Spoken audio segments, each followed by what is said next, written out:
Hello everyone, welcome to this video going over the patch 2.7 notes.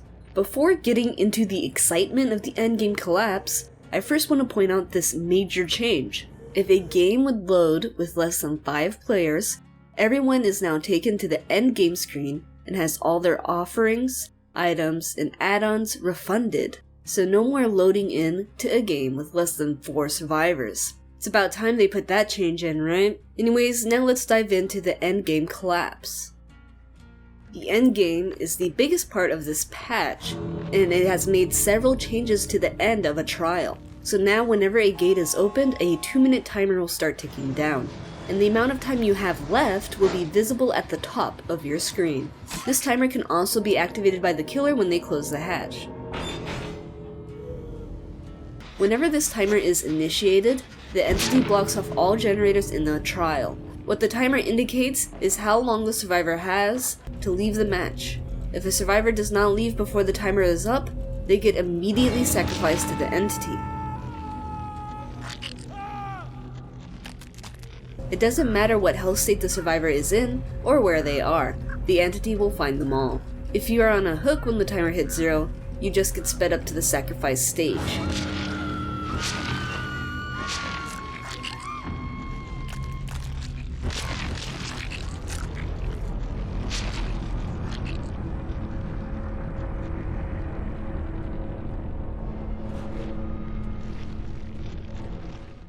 If the killer is holding a survivor when the timer hits 0, the entity forces them to drop the survivor to get sacrificed.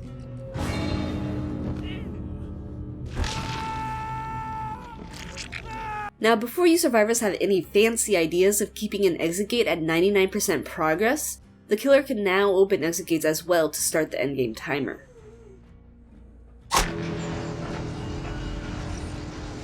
However, once the endgame timer has begun, the killer cannot open any more gates. After the 2-minute timer has begun, you will notice the map starts changing over time. The ground slowly starts glowing red, then you can hear ringing bells and feel the ground shaking as the trial comes to a close. Here's what it sounds like.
Only one thing can slow down the timer. If only one survivor is on the hook or in the dying state, then the timer slows by half. Now, having multiple survivors downed or on the hook does not slow down the timer even more. It will only ever be slowed by half, no matter how many survivors are in peril. So, if a survivor gets downed as soon as the timer starts, you will have 4 minutes to escape instead of 2. But as soon as that survivor is on their feet, the timer resumes its normal speed. So you better watch out for that timer. That about sums up the mechanics of the collapse. But another thing I have to explain here is the changes made to the hatch. As I said before, the killer now has the ability to close the hatch, and when this happens, the gates become powered and the endgame timer starts. The devs have also changed the hatch spawn requirements. Now it will always spawn if one survivor remains, so even if your entire team dies at 5 generators left, you have a chance to survive. Keep this in mind though, the hatch still spawns with the old rules too. For those of you that don't know, the hatch will spawn for 3 survivors at 1 generator left, 2 survivors if 2 generators are left, and for 4 survivors at 0 generators left. As for the 1 survivor, well, that doesn't matter anymore since it always will spawn for them. But if you're curious, the answer was 3 generators remaining with 1 survivor left. This way you can still find the location of the hatch, so if you have to, you can get there before the killer can. Another major change, killers can no longer grab survivors when they jump into the hatch. So this eliminates hatch standoffs because now there can only be 1 winner. With the mechanics of the endgame explained, let's take a look at the new ways to earn blood points in the endgame period. For killers, you can get 500 blood points for opening an exit gate, 250 for closing the hatch, 250 for hooking a survivor during the endgame, and 500 for getting a sacrifice in the endgame, and 500 for any survivor sacrificed by the entity when time is up. This is all on top of the other points you normally get for actions in the game. On the survivor side, you can get 750 blood points for healing another survivor during the endgame,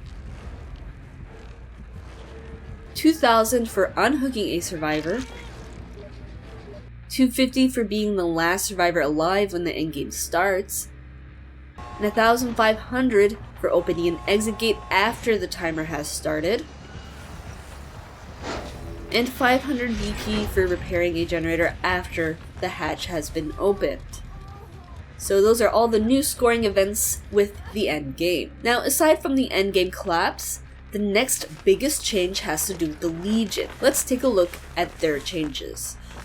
The Legion's terror radius is now 32 meters like all other killers, and they move at the default killer speed of 4.6 meters per second. If they land a hit on a survivor outside of Feral Frenzy, it depletes their power by 50% now instead of 100%.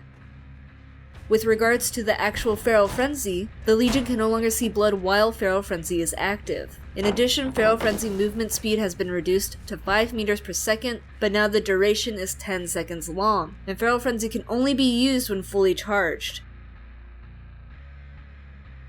It takes about 20 seconds for the power to recharge.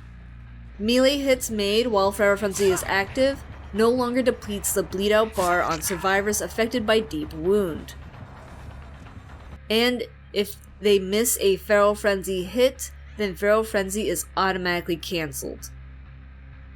With regards to vaulting speeds with Feral Frenzy, the vault speed for Windows has been increased, so it takes 1.1 seconds for them to vault the window instead of the 0.9 seconds it took before. As for pallets, it takes the Legion 1.35 seconds to vault those instead of the 0.9 seconds it took before. The fatigue time of Feral Frenzy ending has also been increased. It is now 4 seconds instead of 3. And those are all the changes made to the Legion's power.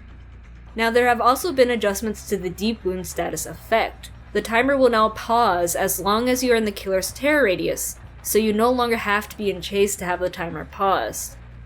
So this goes for both the Legion deep wound effect and also the effect caused by borrowed time. Additionally, killers can no longer see how much time survivors have left on their bleed out bar. They can only tell that they have been afflicted by deep wound, but survivors can tell how much time each other has left in their deep wound timer. Now, to account for all these changes, a bunch of the Legion's add-ons have been reworked as well. The Cold Dirt now reduces Feral Frenzy fatigue time duration by 0.6 seconds, down from 0.75 seconds. The Defaced Smiley Pin will now add a 60-second mangled status effect when Feral Frenzy hits a survivor with deep wound. They have to be affected by deep wound first to have the mangled status effect applied. Frank's Mixtape now removes 25% of the bleed out time. was 5 seconds but is now 7.5 seconds, but the bleed out is still 30 seconds long. The iridescent button no longer requires a Feral Frenzy hit to activate. Pallets will always break when vaulting them in Feral Frenzy with this add-on. Joey's mixtape reduces Feral Frenzy fatigue duration by 0.4 seconds down from 0.5.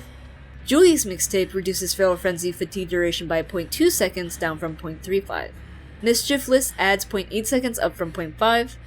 Mural Sketch adds 1.6 seconds up from 1. Scratched Ruler reduces Feral Frenzy recharge time by 3.5 seconds up from 2.5.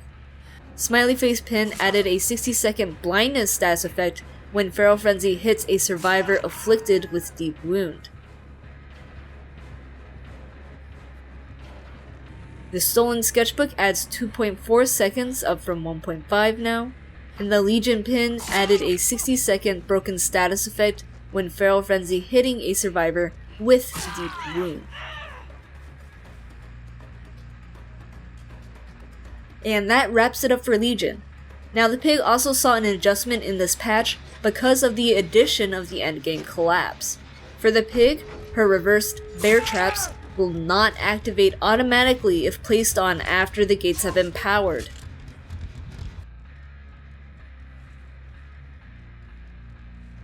Meaning survivors are safe to leave the match if their helmets aren't beeping. Additionally, closing the hatch will not activate her traps, because no generators have been powered when she closes the hatch. The devs made it very clear her traps only turn on when a generator turns on. If no generators are powered, then her traps will remain inactive. Plague got a minor blood point buff. Hitting survivors with a Corrupt Purge will now get her 300 blood points, and getting survivors sick gets her another 300 blood points. And Wraith finally has the bone rattle back on his bell.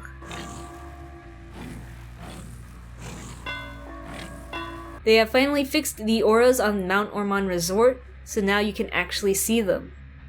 And finally we have some perk adjustments. Only one killer perk was adjusted, and that's Freddy's Teachable Remember Me, which now says, each time you hit your obsession, increase the time to open the exit gates by 4 seconds, up to a maximum of 8, 12, or 16 seconds.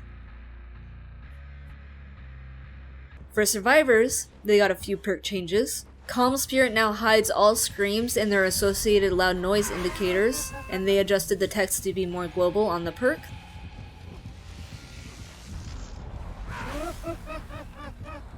Left Behind Bill's Teachable now says you gain a 55, 65, or 75% repair speed bonus, up from the old 19, 22, 25%. We're Gonna Live Forever, David's Teachable, now says each time you perform a safe hook rescue or take a hit to protect a survivor, gain 25% stackable bonus to all blood point gains, up to a maximum of 50, 75, or 100%. This is basically to prevent survivors from sandbagging each other off the hook just to get stacks in this perk. And finally, Medal of Man has been fixed, so now it will activate against Nurse Blink hits.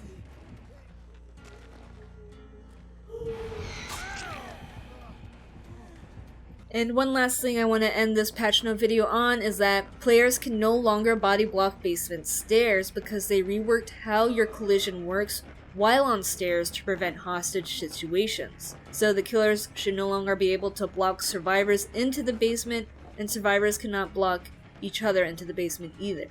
So that wraps up all the major changes in patch 2.7.